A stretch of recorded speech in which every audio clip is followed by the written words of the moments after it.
And happy Sunday night, Andy Lou. The Warriors lose What is with the voice? 99, 96. I don't know, dude.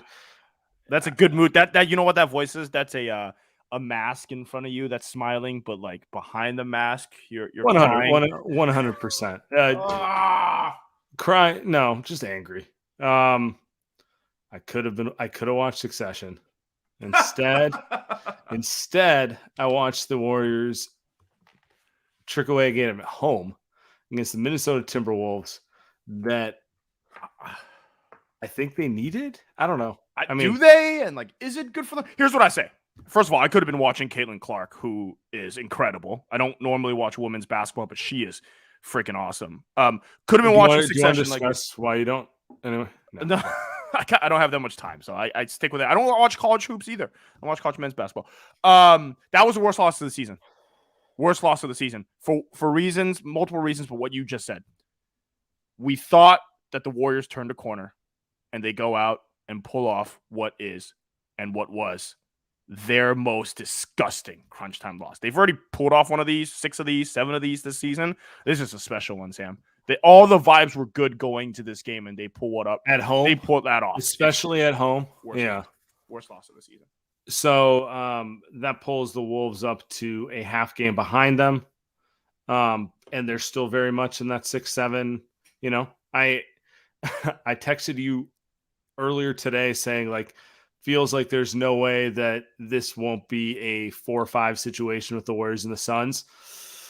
I just spoke too soon because nothing about any of these teams should give you any confidence they can win 5 in a row or like take care of business. Like the schedule, I was talking about with our friend Madsen on the last pod, feels like they should go 6-1. Why? Why does it feel like they should go 6-1, Sam? Because the opponents appear beatable. Nothing about this team suggests that they're able to do something like that.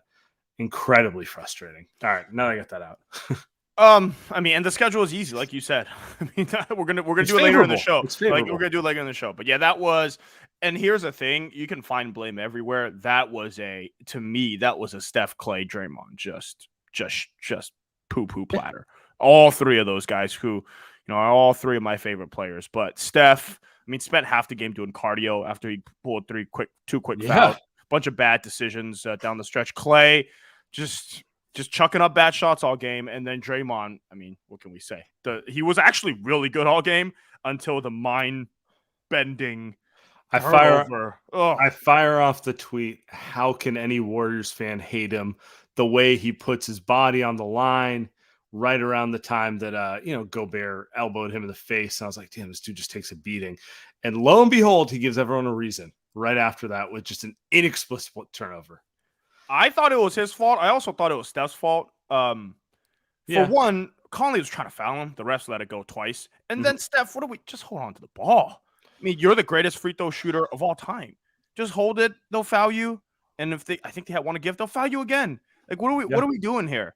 You give it to Draymond. It's a lazy pass. It's a lazy play. And honestly, Sam, they deserve this loss. It's not like they were about to steal the win if they won. Like, this was a disgusting. That's what's frustrating about it. It's like they've thrown away a few games this year, but they've been kind of on the road in situations where I get it. You're at home against a team you need to hold off for playoff seeding in the last 10 to 12 days of the season. If you're not locked in right now, like, I don't know what to say. Yeah. And it's not a first game after a road game. They just beat the Sixers in what was a sweet game. Maybe I jinxed it. Maybe I shouldn't be on the show because they won the last 3 games. And I think I only did one of the shows. I just from that's and I was tweeting the vibes were good at halftime. GP2 was back. They were getting good minutes from everyone. They had a huge lead, but when you come out the third quarter, we're so used to watching the third quarter Warriors for years and years, and then you watch them get outscored by 18 points in the third quarter. You hold a team to essentially without a field goal for 10, 12 minutes, and you're only up 2 points, you're probably going to lose that game. And the Warriors still, you could argue, still should have won it. We're not impressed by the Timberwolves, right? That's not what we are are after this game, but that was an embarrassing loss for the Warriors. No, I mean, I like a lot of players in the Timberwolves, but there was nothing about that game that suggested that the Warriors shouldn't be able to pull it off. Um, let's take a quick step back before we get into it again. So GB2 returned. Part of the reason the vibes felt good, everyone was excited to see him tonight. I guess, what were your impressions of GP2's first game? I mean, exact same dude, don't you think? Exact same dude. I thought, well, really? Let me take it back. Rusty first half, kind of, yeah. I guess if I want to take it off, like, yes, give him a half or two to figure it out. Otherwise, yeah, kind of, GP2, yeah. I mean, I think defensively he's about the same. The 3-point corner three looks great. Had a block, chased, had a big block on Gobert, I think. So I think about the same dude. It looked like pretty obvious that he had a 15-minute restriction. So that kind of sucked, but that was a cool moment, man. His dad was there. That's why this game felt like it was, if it was the old Warriors, it felt like this is a 20-point win. You get GP2, it's a boost. They go on that run to end the half, and then third quarter, they outscore him by 12, and this baby is over. That's what this game felt like. It was written because we've seen this movie so many times, and then we sit here and you and I are freaking yucking it up, happy as hell, talking about the good vibes, and then instead that didn't happen. I was curious, though. Did you think down the stretch, because it looked like GP2 was, he was in the game with about 4 minutes left. Did you think he should have closed it, or, Jordan Poole ended up coming in? So I thought that was interesting. He probably wouldn't have played anyway. Like, they probably weren't going to stretch him out for 20 minutes, but I thought that was interesting. We saw GP2 close games last season. Yeah, I first off, I didn't expect him to close his first game. I don't expect him to close a few games. Like, get his legs under him. Right. You got to figure out where he's at. In general, I just don't think that it's to be anticipated there.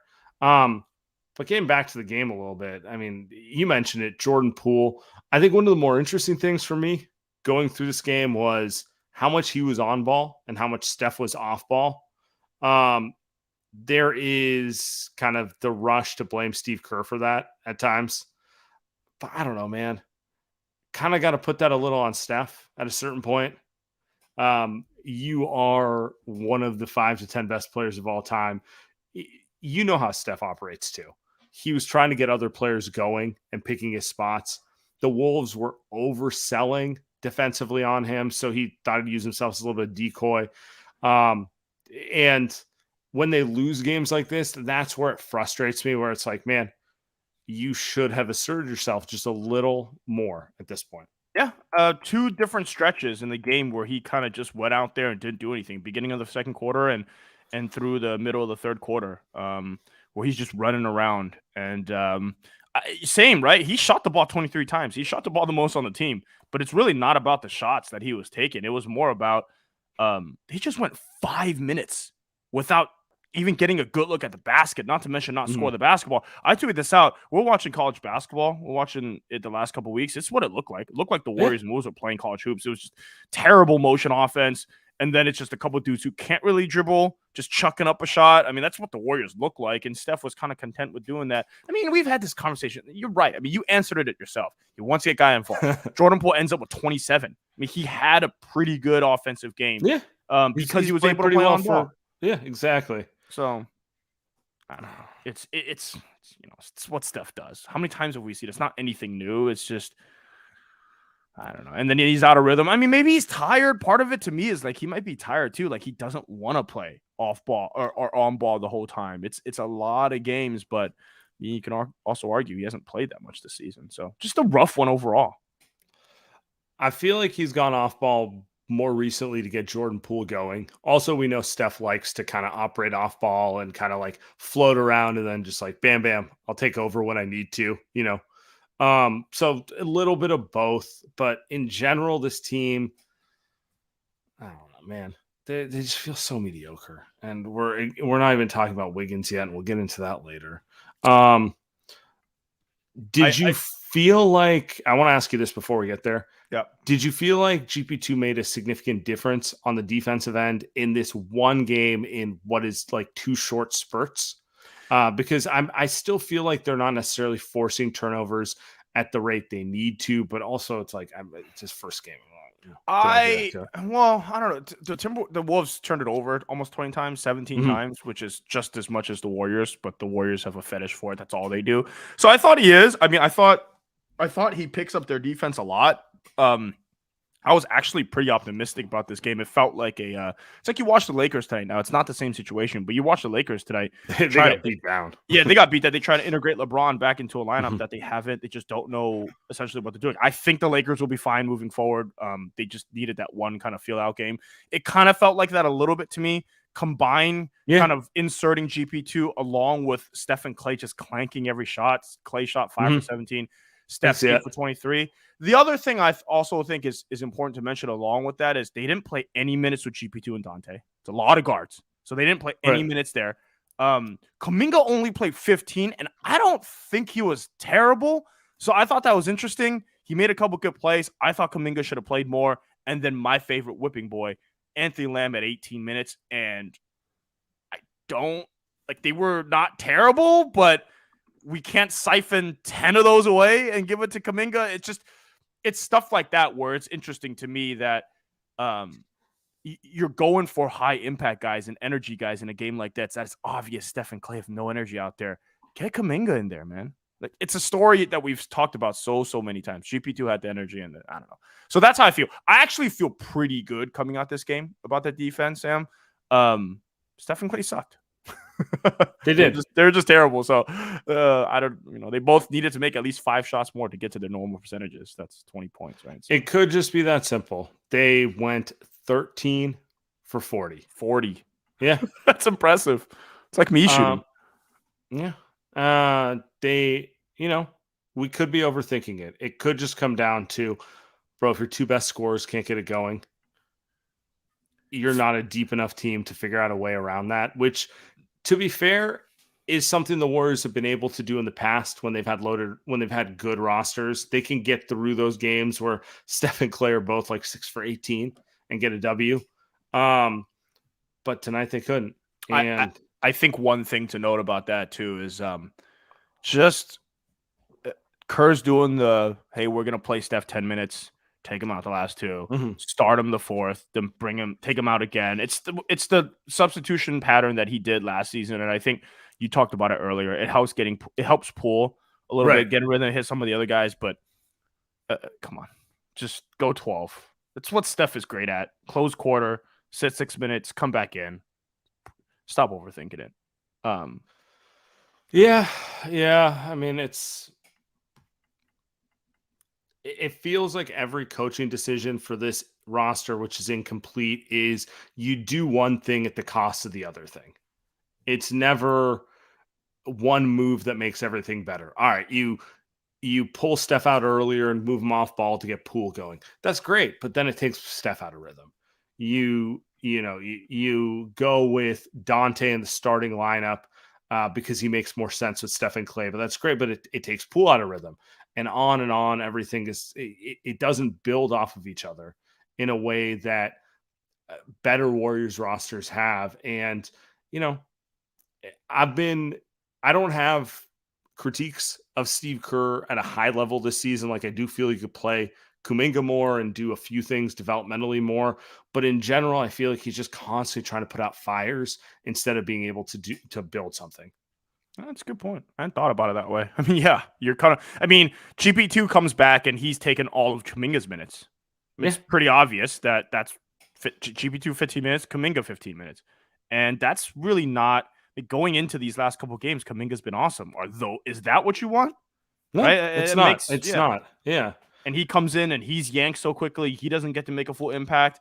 Right. So you're right, man. It's hard to kind of balance that. And that's a 10-man rotation tonight. And that, by the way, Jermichael Green didn't play. So the second half. So it's essentially a 9-man rotation. And it seems like that's just going to be the rotation, right? And it seems like Wiggins is coming back. And I can totally understand why Steve would kind of rotate Kuminga and GP2, not want them out there at the same time. But at the same time, that's bad for your team if you can't figure out lineup combinations to get them out there at the same time. And there's no way around it. Like, you look at the roster, the player who's missing who could potentially pull together some lineups that make this work outside of Steph and Clay is Wiggins. Like, that's the reality of it. It would be easier to play GP2 at the 2 and Kuminga at the 4 if you had someone like Wiggins to play the 3. And that's where you get into these, like, Lamb has to go out there, or like, are they going to play 4 guards with Dante and all this sort of stuff? And I don't know. It's frustrating. We got a question here from Zuby. I can stomach this L because was an off night from the Splash Bros. Bigger issue is this team doesn't have margin for error, turnovers, and shot selection without Wiggins. Yeah, shot selection's a real problem. Real problem. Jordan Poole had a couple, over and over again, I talk about it, but he has some crazy looks. And again, he actually played pretty well this game. He was kind of the only guy that had anything going offensively. But you go on down the list for this team, there's not, I think, a single person that is a great shot selection guy. I couldn't really say that Steph and Clay are, just because they're such great shot makers. It doesn't matter. But tonight, obviously, they're off, so it matters. But then you look at some of the other ones down the list, it's just... They also don't have that many shot makers. And then down the stretch, they take some terrible, terrible looks. And so I don't know. It's kind of what the Warriors are, though. They've kind of got 3 guys right now on offense. Wiggins is your 4th. Who are all heat check guys. Yeah, Wiggins is not a heat check guy. Wiggins is more of an in rhythm to my spot 40%, guy. baby. And just, they need that. It turns out, if you're missing a $35 million player, kind of a problem. Kind of a problem. Whoa. Don't exaggerate. Only 33.1. It's a lot of money, and he's very freaking good. So, like, it is very hard to play the style that they want to play. They want to play small ball, right? They want to play Jeremy Lamb at the 4, Kuminga at the 4.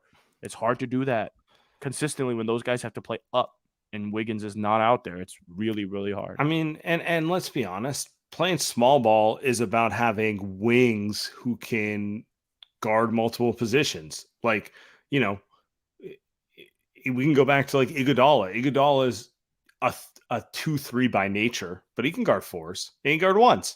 So, you can have a fluid lineup, you can't really play small ball if everyone's a guard. You're just small, You're not actually creating matchup advantages that way. You're just hoping to outrun everyone. Whereas when the Warriors have their best roster, it involves multiple wings who are not disadvantaged against bigger teams. And this was a bigger team. This would be the type of team where, you'd throw a wing on their 2 bigs and be like, all right, man, I don't think you could score on him on the post. Meanwhile, you have no chance guarding him in transition.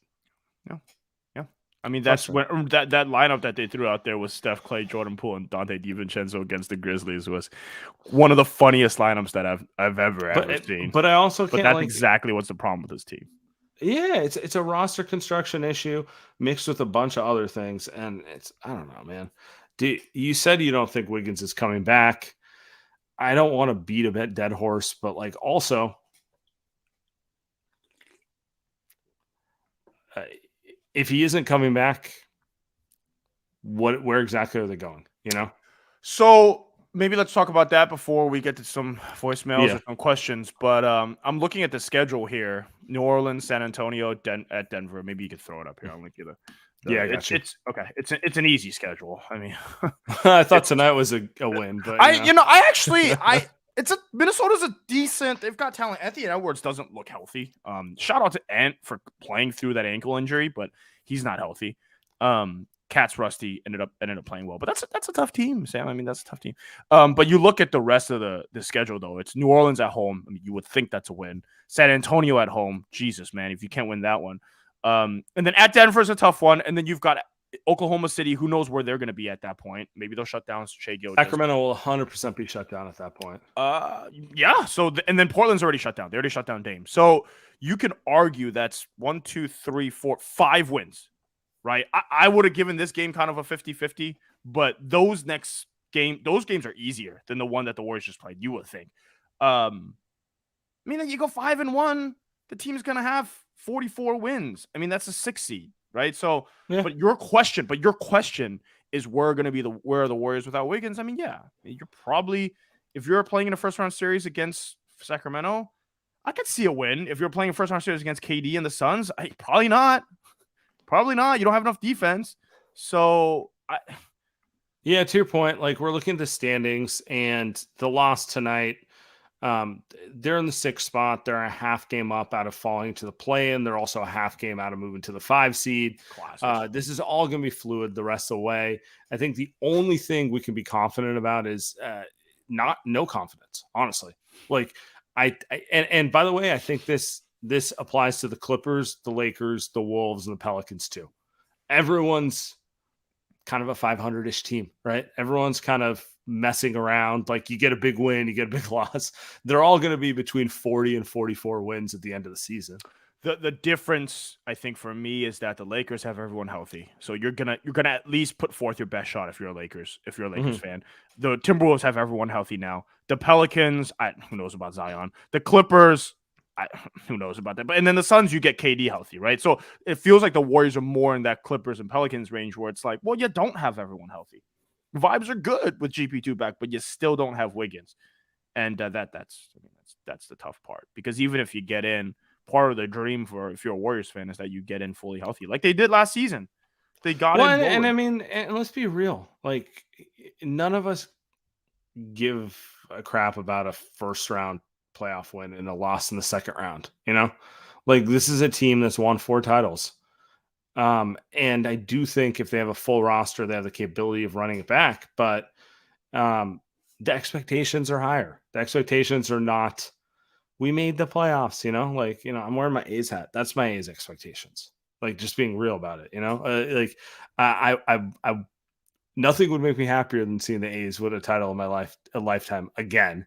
Well, we're not going down that road, but what I was saying is, I don't hold the Warriors to get in the playoff standards.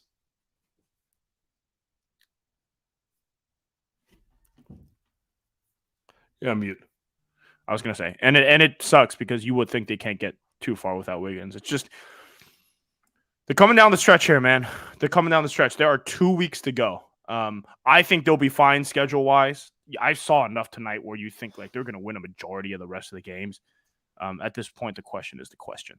All right, let's see. Let's get to some voicemails, Tim.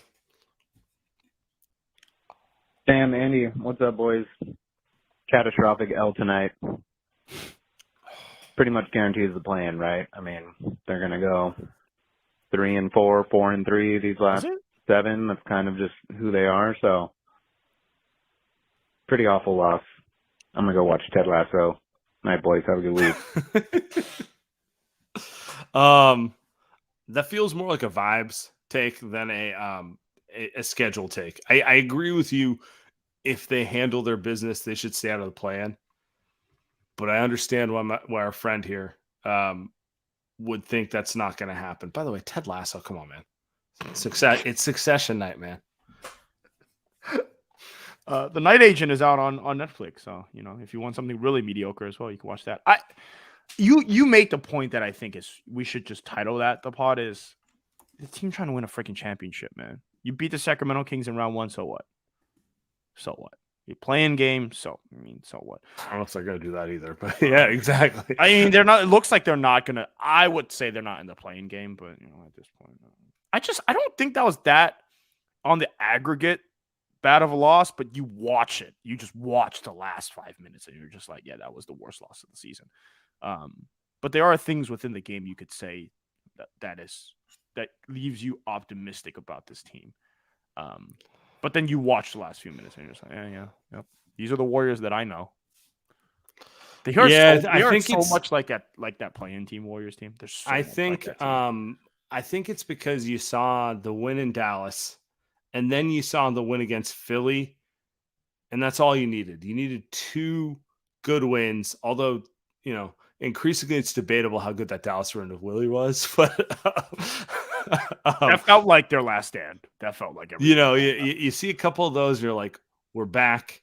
What's that meme? It's over. We're so back. That one. I really thought they were. Here's what's gonna happen. They're gonna beat New Orleans, San Antonio, then they're gonna win in Denver. And you know what we're gonna sit here and we're gonna say next on Sunday night? We're gonna say, "Fuck back." That's true. It's true. Yeah. I'm pulling. Tim, you want to get to the next one? First time caller. Just finished watching the game. Appreciate you. I don't know how many Jordan Poole fourth quarter turnovers I can take anymore. Like, I get it. Sometimes the ball doesn't go our way and stuff like that, but how will we ever be able to like actually win these games down the stretch this year in the playoffs if we're turning the ball over in the winning time? Thanks. I appreciate that call. I have a Jordan Poole take. My Jordan Poole take is everyone is overly critical of him this year because the rest of the roster has holes.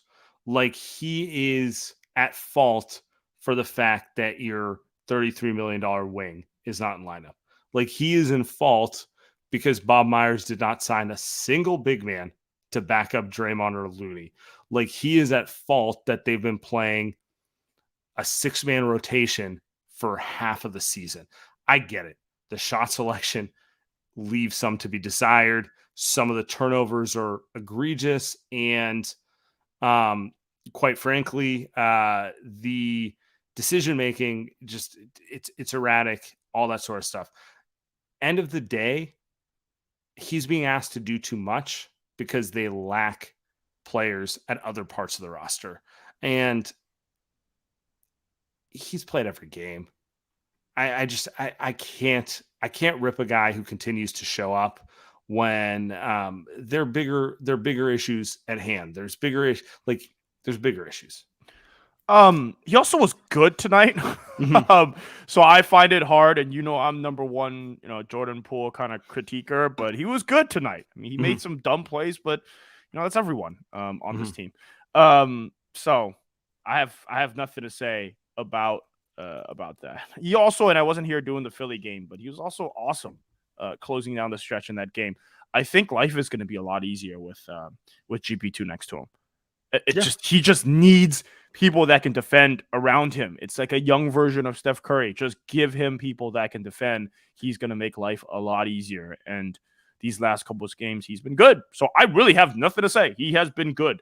Tonight, he was their only dude that can draw a free throw, 9 free throws, that can get a shot off. He's been getting to the line a lot recently. I'll give him credit. He's been grifting. He is the best grifter ball guy. And now part of it, here's what I think is the reason. He grew up in a different age. He's a different generation. He's not the generation that Steph and Clay are. Now, Clay is just never going to be a free throw guy. But Steph, you see him try to grift. He's not good at it. He's not. He doesn't get calls, but he's also not good. You would think with his skill set and the handle, he would be able to do it. Right. But it's just not. That's not how he plays basketball, right? Like watch Austin Reeves. Austin Reeves' number one goal in life is to draw bullshit fouls.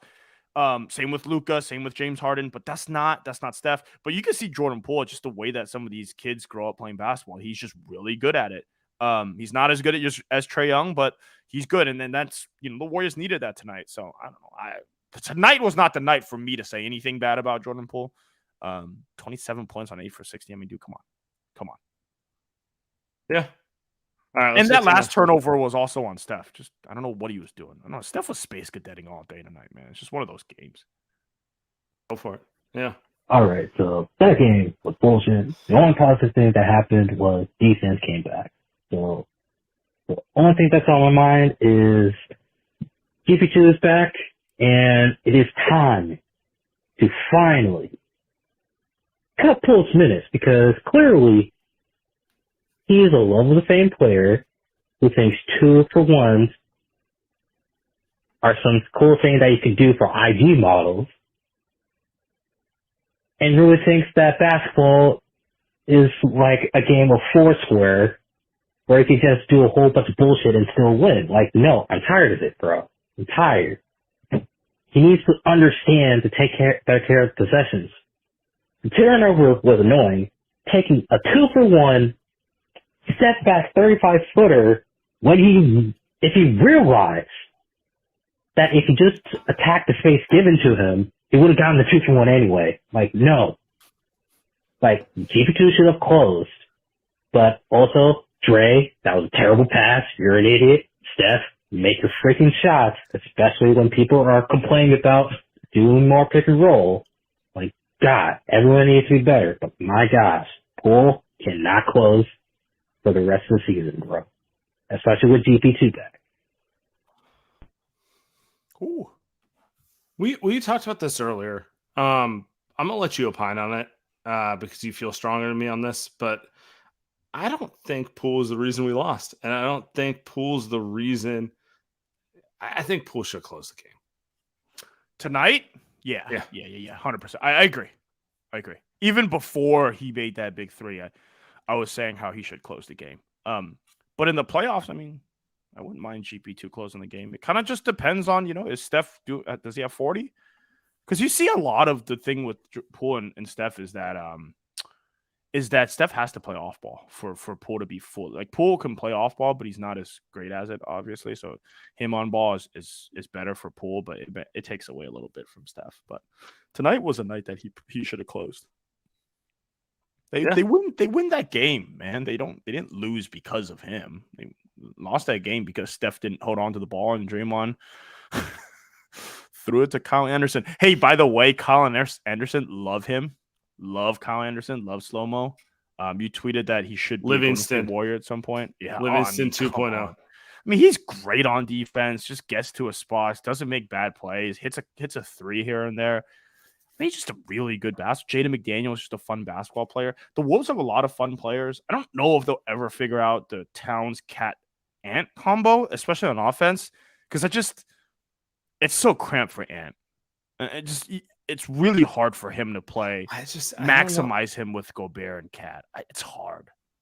I understand the concept of we're gonna go big when everyone goes small, but like you're also kind of ruining what makes Cat special too.